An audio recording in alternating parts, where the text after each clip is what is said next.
Welcome back friends. तो आज की वीडियो होगी ब्यूटीफुल सूप पर।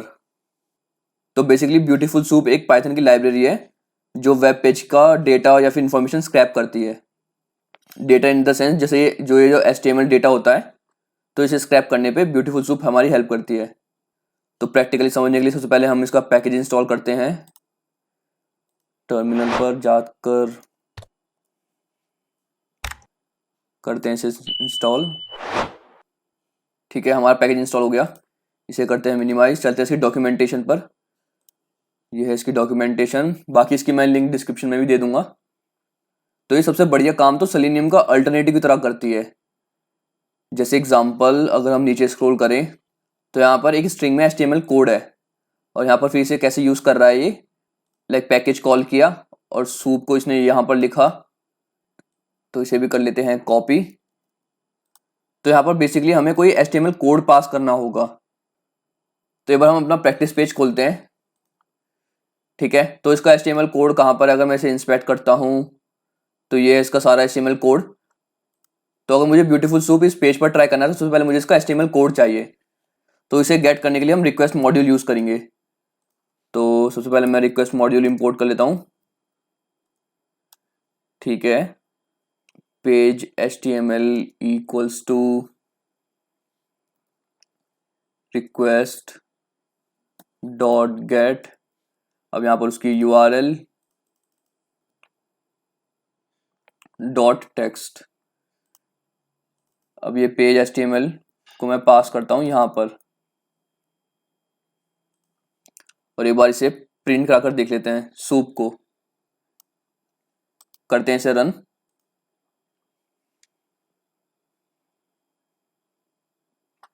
ठीक है, तो ये चल रहा है। तो अभी सूप ऑब्जेक्ट में पूरा HTML कोड आ गया है इस पेज का, ये वाला पूरा कोड।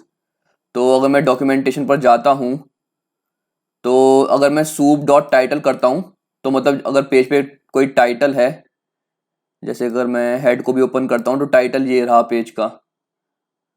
तो इसे ट्राई करते हैं।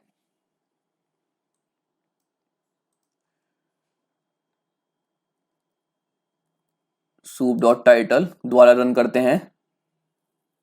ठीक है, तो इसमें मतलब टाइटल हमने गेट कर लिया। बाकी और ऑप्शंस देखते हैं।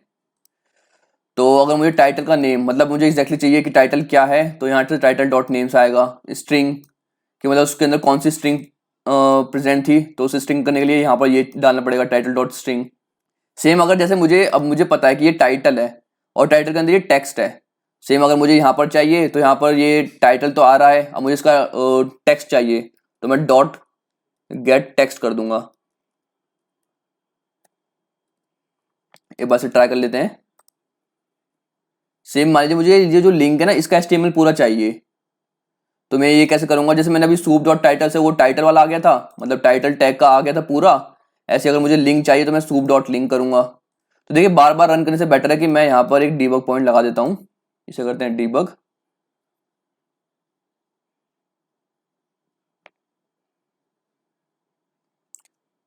इसे करते हैं नेक्स्ट। तो हमारा सूप ऑब्जेक्ट क्रिएट हो चुका है। अब जैसे मुझे चाहिए सूप डॉट लिंक, एंटर करता हूं। ठीक है, तो जो पहला लिंक का टैग नेम था ना, मुझे उसका HTML कोड मिल गया। तो पहला लिंक जैसे ये था, बट मुझे चाहिए ये वाला लिंक चाहिए सेकंड। तो अब इसे कैसे गेट करेंगे। ठीक है, लिंक टैग आ गया इससे, बट मुझे ये नीचे वाला टैग चाहिए। कौन सा लिंक, ये rel equals to style sheet. तो स्पेसिफिक इसको गेट करने के लिए हम सेलेनियम में क्या करते थे, हम इसका लोकेटर बनाते थे। तो जैसे मैं अगर एक्स पाथ बनाता हूं इसका, तो उसका क्या होगा, अगर मैं यहां पर लिखूं लिंक @rel इक्वल्स टू ये। ठीक है, तो ये एक्स पाथ आ गया। तो अगर मतलब ऐसे 7 आइटम मैच हो रहे हैं, बट अगर मुझे मतलब फर्स्ट आइटम चाहिए क्योंकि ये फर्स्ट ही आइटम है, तो यहाँ पर मतलब ये फर्स्ट आइटम गेट हो जाएगा अगर मैं फाइंड एलिमेंट करूंगा बस। तो सेम अगर इसी का ही मुझे अगर सूप में चाहिए तो मुझे सेम यही कुछ लिखना पड़ेगा। तो इसको अगर मैं सूप में रेप्लिकेट करता हूं तो इसे मैं यहां से कट करता हूं। यहां पर मैं लिख देता हूं सेकंड लिंक। तो सूप में करने के लिए सूप डॉट फाइंड है, एक फाइंड तो सबसे पहले हमें टैग नेम लिखना पड़ेगा। तो टैग नेम क्या होगा इसका, लिंक,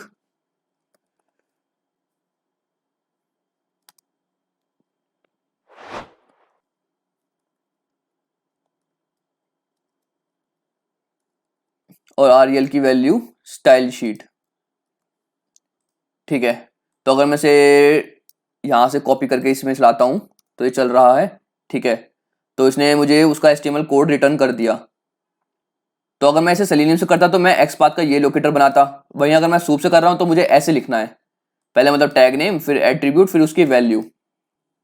वहीं अगर मैं ये चीज ना लिखता तो मैं अगर सीधा करता सूप डॉट फाइंड लिंक, तो वही जो भी फर्स्ट लिंक का टैग नेम होगा ये वही रिटर्न कर देता, मतलब सेम इसकी तरह। तो जो इसका रिजल्ट होता है, जैसे सूप डॉट लिंक का अगर मैं यहाँ पर करके एंटर करूँ, और सेम वही सूप डॉट अगर मैं फाइंड लिंक करूँ, क्योंकि फाइंड का काम ही वही है, मतलब कि वो फाइंड करके देगा, तो जो भी फर्स्ट टैग नेम होगा लिंक का ये वो रिटर्न करेगा। ठीक है, तो देखिए दोनों में मतलब सेम रिजल्ट है।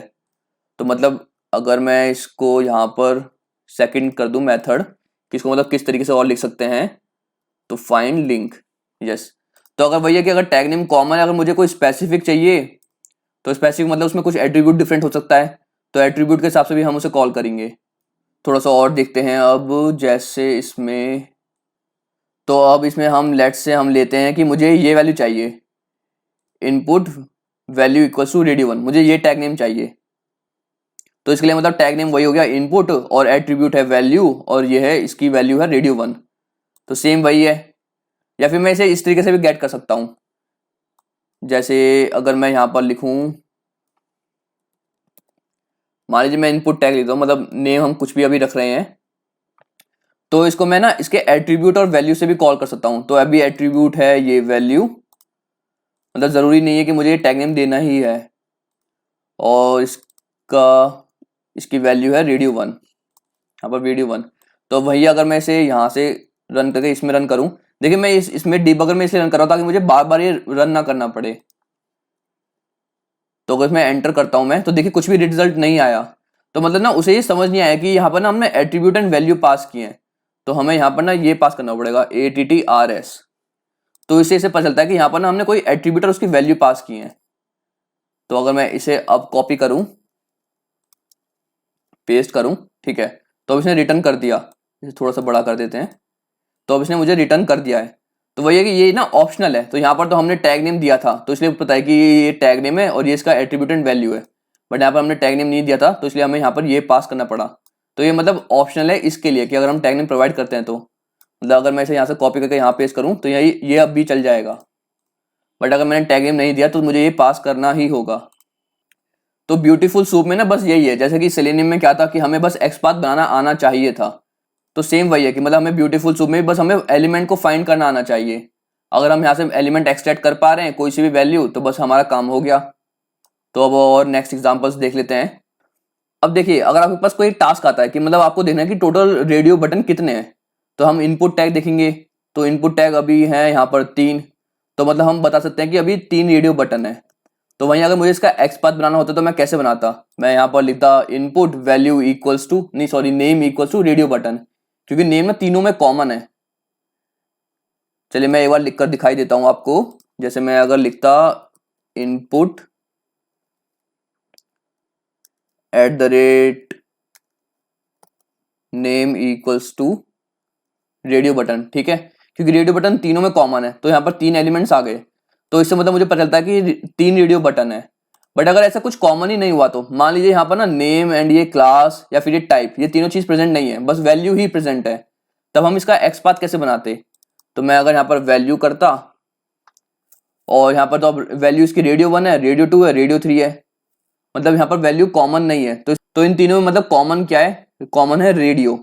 तो अगर मुझे इसका XPath बनाना होता है, तो मैं अगर अपनी शीट खोलूं, ठीक है, इसमें हमने लोकेटर बनाना सीखा था, ये रहा XPath लोकेटर, ये कंटेन्स वाला। तो कंटेन्स में हम एट्रीब्यूट लिखते थे और वैल्यू लिखते थे कि मतलब कौन सी वैल्यू कंटेन है तीनों में। तो यहाँ पर रेडियो बटन कंटेन है, मतलब रेडियो बटन कॉमन है तीनों में, तो यहाँ पर मैं कंटेन्स लगाऊंगा, ठीक है। तो यहाँ पर देखिए मैंने कंटेन्स लगा दिया है, तो जिसके अंदर ये रेडियो कंटेन होगा वो हाईलाइट हो रहे हैं। तो वही है, ये कंटेन्स हम तभी यूज करते थे जब मतलब कोई पार्शियल जो स्ट्रिंग थी या फिर पार्शियल जो वैल्यू थी वो कॉमन हो। तो ये हम वैसे भी इन डिटेल में देख ही चुके हैं, तो चलते हैं प्रैक्टिस पेज पर। तो यहाँ पर मतलब हमारा एक्स पाथ ये है कंटेन्स वाला, तो सेम यही अगर मुझे सूप में करना है तो कैसे होगा।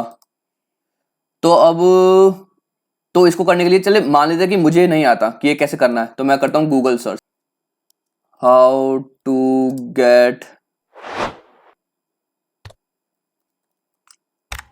पार्शियल क्लास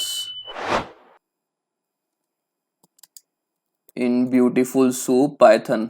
चेक कर लेते हैं अगर कुछ मिल जाता है तो। चलते पहले लिंक पर, तो यहाँ पर इन्होंने दिया हुआ है ये रेजेक्स, तो इसे करते हैं कॉपी और यहाँ पर हम चलते हैं all input tag equals to soup dot. अब देखिए यहाँ पर ना हमें फाइंड नहीं करना, हमें यहाँ पर करना है फाइंड ऑल। जैसे सेलेनियम होता था ना फाइंड एलिमेंट या फिर फाइंड एलिमेंट्स, तो अगर मुझे टोटल एलिमेंट यहाँ पर गेट करने हैं कि मतलब टोटल कितने हैं, तो यहाँ पर मैं फाइंड ऑल करूंगा। बट अगर मुझे इसमें फर्स्ट करना होता था तब मैं करता था फाइंड, तो मुझे अभी टोटल करने इसलिए फाइंड ऑल है, तो इसकी जगह तो वही आ जाएगा फाइंड ऑल ये। ठीक है, ये हम देख ही चुके हैं कि हमें यहाँ पर टैग नेम डालना है, तो टैग नेम इसको मैं यहाँ पर कॉपी करके ना यहाँ पेस्ट कर देता हूँ। ठीक है, तो टैग नेम था इनपुट और एट्रीब्यूट है वैल्यू, और ये आर ई अभी एरर दे रहा है, तो हमें यहाँ पर इंपोर्ट करना होगा, इंपोर्ट आर ई। और हमें यहाँ पर वो वैल्यू लिखनी है जो वैल्यू कॉमन है, जो हमें सब में मैच करानी है। रेडियो के एक बार चेक कर लेते हैं सही से चल रहा है नहीं चल रहा। इसे करते हैं यहाँ पर कॉपी, यहाँ पर enter, name R E is not defined. अच्छा ठीक है, तो ये एरर इसने इसलिए दिया क्योंकि देखिए पहले ये हमने ना रन पहले ही कर दिया था, मतलब ये जो हम सूप ऑब्जेक्ट यूज कर रहे हैं, मतलब ये जो हम यहाँ पर कॉन्सोल में यूज कर रहे हैं, तो ये हम पहले से रन कर रहे हैं, बट अब ये मैंने इंपोर्ट बाद में लगाया, तो ये इसलिए आर यहाँ पर इंपोर्ट नहीं आया, तो इसलिए यहाँ पर एरर दे रहा है। तो मैं यहाँ पर पहले इंपोर्ट आर ई करके एंटर मारता हूँ और फिर उस ऊपर वाले को कॉल करता हूँ। ठीक है, तो यहाँ पर फाइंड ऑल में मतलब इसने हमें लिस्ट में रिटर्न कर दिया, तो लिस्ट में पहला आइटम ये रहा, यहाँ पर कॉमा डाल के फिर दूसरा आइटम ये रहा, और फिर यहाँ पर कॉमा डालकर तीसरा आइटम ये रहा। तो इस तरीके से अगर कोई कॉमन एक्सप्रेशन है तो हम ऐसे डालेंगे। देखिए ये सब साइन ना रेगुलर एक्सप्रेशन बनाने के काम आते हैं। रेगुलर एक्सप्रेशन को हम इन डिटेल में बाद में देखेंगे। ये जैसे आ रही है तो आ रही मतलब रेगुलर एक्सप्रेशन है, तो अगर आपको उसमें मोर डिटेल देखना है तो आप यहाँ पर ना सर्च भी कर सकते हैं। तो ये W3 स्कूल्स में है रेजेक्स। अगर देखना मुझे कि ये एरो क्या काम कर रही है, तो मैं नीचे स्क्रॉल करता हूँ, देखिए ये एरो ये रही, तो ये स्टार्ट्स विद का काम कर रही है। तो मतलब कोई भी एक्सप्रेशन जो स्टार्ट हो हमारा रेडियो से, और फिर डॉट क्या काम कर रही है, तो डॉट मतलब एनी कैरेक्टर, मतलब इसके बाद मतलब कितने भी कैरेक्टर आ सकते हैं, तो मतलब तो इसका मतलब है कि कोई भी एक्सप्रेशन जो रेडियो से स्टार्ट हो और उसके आगे मतलब कोई भी कैरेक्टर हो, और ये स्टार का क्या मतलब है, स्टार है जीरो और मोर अक्रेंस, तो मतलब उसके आगे जितने भी कैरेक्टर होंगे वो एक मतलब जीरो भी हो सकते हैं, मतलब कोई भी ना हो, या फिर कितने भी हो सकते हैं। तो मतलब हम आर ई से ना एक्सप्रेशन बनाते हैं।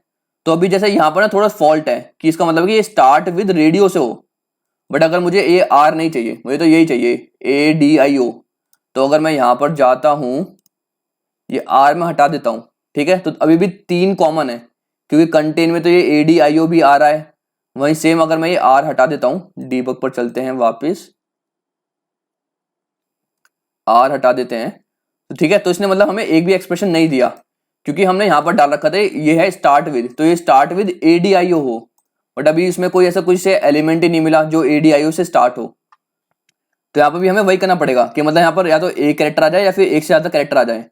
तो वही है कि यहाँ पर अगर मैं डॉट स्टार लगा दूं, देखिए डॉट का मतलब होता है एनी कैरेक्टर, और स्टार मतलब होता है लाइक जीरो और मोर अक्रेंस। हमने यहाँ पर अभी देखा स्टार का मतलब होता है जीरो और मोर अक्रेंस, तो मतलब कोई भी सा भी एक कैरेक्टर आ जाए, और वो मतलब कोई सा भी कैरेक्टर आ जाए और वो ये कितने भी हो सकते हैं, और बीच में बस ये वर्ड आ जाए, और फिर बाद में वही है कि कोई सा भी कैरेक्टर आ जाए और कितने भी वर्ड हो सकते हैं।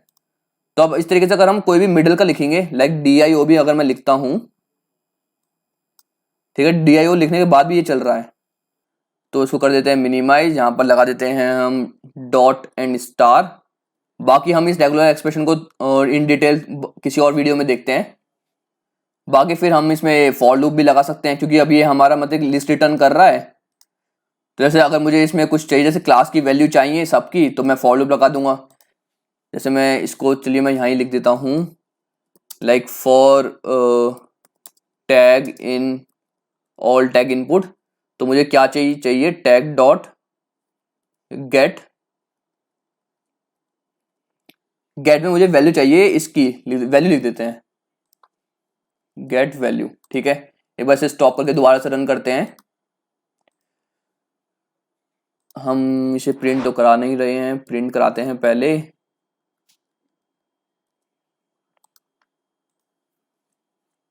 ठीक है, तो आप उसकी वैल्यू रिटर्न कर रहा है। अब हम नेक्स्ट चीज देख लेते हैं। ठीक है, तो जैसे यहाँ पर हम देख रहे थे कि हम चाइल्ड से किसी पेरेंट या फिर उसके एंसेस्टर पर कैसे जाएं। तो हम अगर एक्स पाते तो हम ऐसे लिखते थे। तो वहीं सेम अगर मैं इसमें देखूं, जैसे कि मुझे मान लीजिए जाना है यहाँ से, लाइक लेबल फॉर रेडियो 1 से मुझे इसके पेरेंट पर जाना है। तो मैं कैसे करूंगा, मैं फिलहाल इसे वही डीबग पे रन कर देता हूं ताकि मुझे ये बार बार रन ना करना पड़े। ठीक है, तो जैसे मुझे पहले जाना है, पहले मुझे लिखना पड़ेगा सूप डॉट फाइंड लेबल, यहीं से कॉपी कर लेता हूं। लेबल की वैल्यू क्या है, फॉर रेडियो 1, फॉर रेडियो 1। ठीक है, एक बार एंटर मारता हूं। ठीक है, तो मतलब ये चल रहा है। तो मतलब इसने जो भी इसके अंदर HTML था उसने वो रिटर्न कर दिया, तो ये उसने वैल्यू रिटर्न कर दी, क्योंकि ये मतलब ये तो ये खुद ही है और इसके अंदर ये भी प्रेजेंट था, तो इसलिए इसने ये भी रिटर्न करा, क्योंकि इसके अंदर ये इनपुट वाले भी प्रेजेंट है। अब मुझे चाहिए इसका पेरेंट चाहिए। तो इसके पेरेंट के लिए मैं क्या लिखूंगा, डॉट, देखिए यहाँ पर सजेशन नहीं दे रहा। वही अगर मैं यहाँ पर करना चाहूँ, जैसे अगर मैं यहाँ पर फाइंड के आगे डॉट करता हूँ पेरेंट, ये रहा फाइंड पेरेंट। ठीक है, तो मतलब ये मुझे फाइंड पेरेंट ही लिखना है, फाइंड पेरेंट। ठीक है, एंटर करते हैं। तो जैसे मैंने यहाँ पर फाइंड पेरेंट करा, तो ठीक है, इसमें मतलब वो पेरेंट वाला पूरा कोड दे दिया, क्योंकि देखिए इसका पेरेंट ये फील्ड सेट था ना, तो इसने मतलब जो भी फील्ड सेट के अंदर जितना भी है सब इसने रिटर्न कर दिया। तो भैया कि अगर मुझे कोई पेरेंट जाना होता है, लाइक टू गेट पेरेंट, तो हम कोड यूज करते हैं ये। तो इसने मतलब अभी तो बाय डिफॉल्ट ना जो हमारा मतलब जो रियल पेरेंट है इसका, इसने वो रिटर्न करा। तो जैसे ये लेबल था, तो लेबल किसके अंदर है, इसके अंदर है, फील्ड सेट के अंदर है। तो इसने फील्ड सेट पारा पूरा कोड रिटर्न कर दिया। मान लीजिए मुझे ना इससे भी ऊपर जाना है, मुझे लाइक इसके ग्रैंड पेरेंट पर जाना है, यहाँ पर div id radio button example पर जाना है। तो इसको कैसे गेट करेंगे, तो इसको गेट करने के लिए मैं इसे पहले क्लियर करता हूं, अपर एरो से वापस आ गया। अब मुझे मतलब यहाँ पर डालना है कि हमें कौन सा पेरेंट चाहिए उसका। तो उसके लिए मैं ये कॉपी कर लेता हूँ, यहाँ पर करते हैं पेस्ट। अब उस पेरेंट का आईडी की वैल्यू ये है, तो इसे करते हैं कॉपी, यहाँ पर डालता हूँ मैं आईडी और यहाँ पर उसकी वैल्यू। ठीक है, मतलब आपको समझ में आ रहा होगा कि सबसे पहले मैंने ये गेट किया, अब मुझे इसका पेरेंट चाहिए। तो बाय डिफॉल्ट तो वो मतलब उसका रियल पेरेंट करता है रिटर्न, बट मुझे उसका ग्रैंड पेरेंट चाहिए, मतलब उसका ऊपर वाला लेवल का। तो मतलब मुझे पेरेंट का भी पेरेंट चाहिए, तो उसके लिए मुझे डिफाइन करना पड़ेगा कि मुझे कौन सा चाहिए। तो मैंने अब ये डिफाइन कर दिया। तो मारते हैं एक बार एंटर। ठीक है, तो देखिए पहले इसने ये दिया, फिर इसके अंदर फील्ड सेट है, फिर इसके अंदर बाकी सारी चीजें हैं। तो वही है कि अगर मैं यहाँ पर स्पेसिफिक डालूंगा तो मतलब वो स्पेसिफिक वाला पेरेंट मुझे रिटर्न करेगा, या फिर हम कह सकते हैं कि कोई सा भी एंसेस्टर रिटर्न कर सकता है। तो यहाँ पर मैं टू गेट एंसेस्टर, मतलब कोई सा भी एंसेस्टर, तो मुझे कैसे करना पड़ेगा, मैं यहाँ पर इसे कॉपी कर लेता हूँ। तो मतलब यहाँ पर आपको मतलब जौन सा भी एंसेस्टर चाहिए आपको वो डालना पड़ेगा। तो अभी मेरा बस आईडी और उसकी वैल्यू से काम चल रहा था, तो मैंने वो डाल दिया एट्रीब्यूट। अगर आपको टैग नेम डालना पड़े तो आपको टैग नेम भी डालना पड़ेगा, और आपको यूनिक बनाना है तो आप ये भी यूज कर सकते हैं ri.compile यहाँ पर, अगर आपको यूनिक नहीं बन रहा तो। अब एक चीज और देख लेते हैं, जैसे कि यहाँ पर अगर मैं डॉट कर दे डालूं तो फाइंड, देखिए यहाँ पर आ रहा है नेक्स्ट सिबलिंग, तो ये क्या चीज है। तो एक बार इसे ट्राई करते हैं, इसे करते हैं क्लियर, वैसे नाम से ही समझ में आ रहा है। तो जैसे ये था हमारा, तो इस पे मैं यहाँ करता हूँ इसे कट, यहाँ पर पेस्ट। तो देखिए अभी ये है एक एलिमेंट जिसका लेबल है फॉर रेडियो 1। अब मुझे इसका सिबलिंग चाहिए, सिबलिंग मतलब इसका भाई।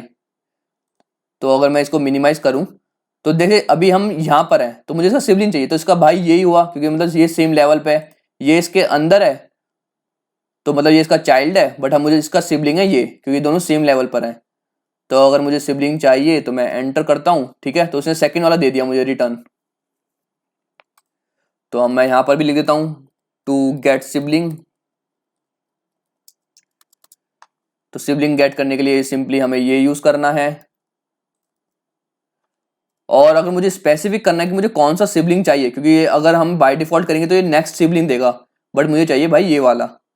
तो अब आप समझ भी गए होंगे कि इसको कैसे गेट करना है, हमें अंदर इसके अंदर भरना पड़ेगा।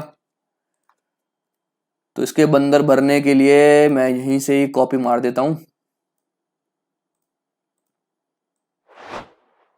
मतलब अभी आप सोचेंगे कि मैं ये सिबलिंग क्यों गेट कर रहा हूँ, मतलब क्योंकि मैं डायरेक्ट गेट कर सकता हूँ क्योंकि ये भी यूनिक है। बट अभी तो ये प्रैक्टिस पेज है ना, जब आपका रियल पेज आएगा ना तो आपका ये बनेगा नहीं, तब आपको ना ये ऐसे ही यूज करना पड़ेगा। मतलब पहले कि कहीं पेरेंट पे जाना पड़ेगा, फिर पेरेंट से उसकी सिबलिंग पर जाना पड़ेगा, सिबलिंग से फिर उसके चाइल्ड पे जाना पड़ेगा। तो उस तरीके से आप गेट कर पाओगे जैसे कि एक्सपाथ में हम करते हैं। तो ये इतना ईजी है नहीं, तो इसलिए मैं आपको बता रहा हूँ सारे पॉसिबिलिटीज कि आप कैसे गेट कर सकते हैं। तो यहाँ पर मुझे रेडियो 3 चाहिए, तो 3 डाल देता हूँ, एंटर करते हैं, ठीक है। तो थर्ड वाली सिबलिंग आ गई। तो वहीं अगर इसे टेस्ट करने के लिए, जैसे कि इसका सिबलिंग तो इनपुट नहीं है, तो एक बार टेस्ट करने के लिए डाल के देखते हैं कि क्या होता है। तो यहाँ पर मैं लिख देता हूँ इनपुट, ठीक है। तो इसने मतलब कुछ भी रिटर्न नहीं करा, तो मतलब ये नहीं चल रहा, ठीक है। अब एक लास्ट चीज, जैसे कि अगर मैं नीचे स्क्रॉल करूं, ओके, अगर मैं इस इमेज को इंस्पेक्ट करता हूं, ये टेस्टिंग स्कूल, तो अगर मैं इस पर इंस्पेक्ट करता हूं, मतलब मुझे ये इमेज यहाँ पर है, इसको थोड़ा सा बड़ा करते हैं, ये रही, क्योंकि अगर मैं इस पर क्लिक करता हूँ, ठीक है, तो ये इमेज खुल रही है। तो मान लीजिए मुझे इस इमेज की ना यूआरएल चाहिए। तो सबसे पहले मैं इसका एक एक्सपाथ बनाता हूँ, Ctrl+F। इसका एक्सपाथ बनाने के लिए इमेज src और फिर ये डाल देते हैं। तो जल्दी सुनाते हैं, इमेज कंटेन्स वाला बना देता हूँ, कंटेन्स @src। src में न्यू आ रहा है ना, ठीक है, न्यू आ रहा है, ओके। तो हमारा एक्सपाथ रेडी है।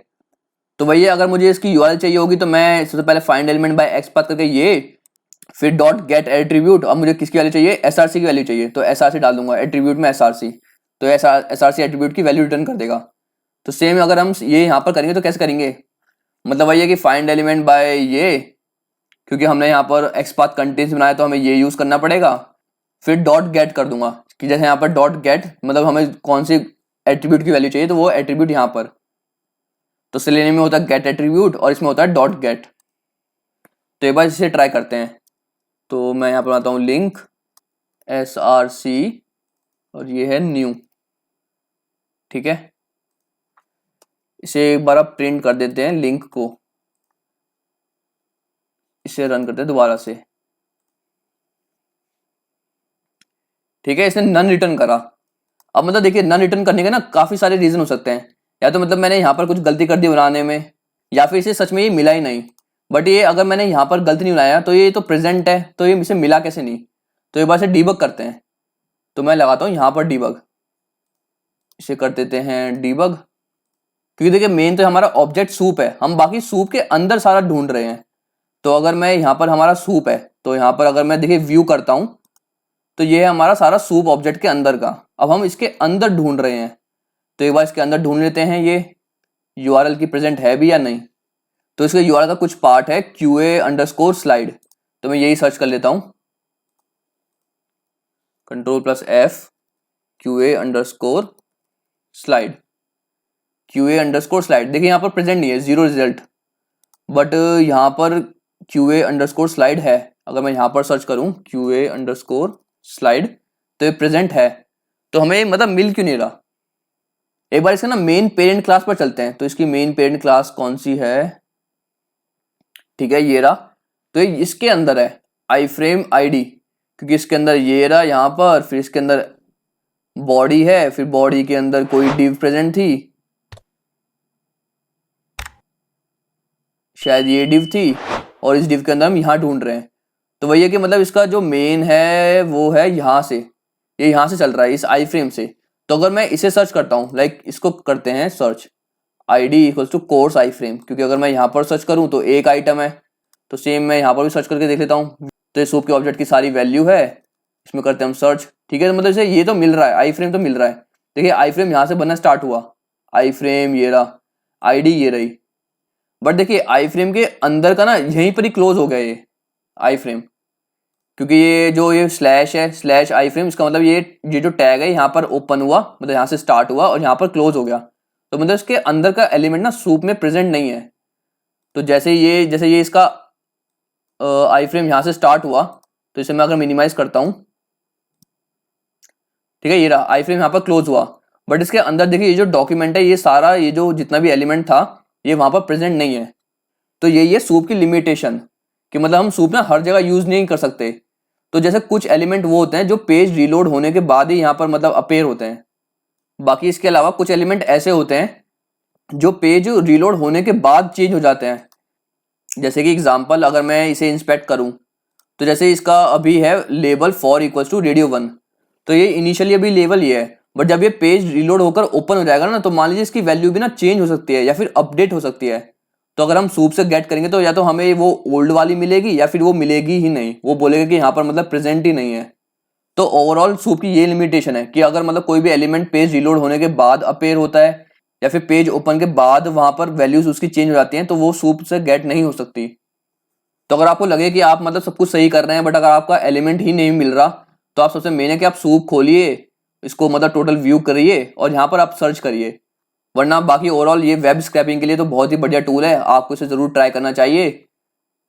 ये सेलेनियम का काफी अच्छा अल्टरनेटिव है। तो इस वीडियो को इतना ही रखते हैं, बाकी अगर आपको कोई डाउट है तो आप मुझसे कमेंट सेक्शन में पूछ सकते हैं। तो मिलते हैं फिर नेक्स्ट वीडियो में, तब तक के लिए बाय।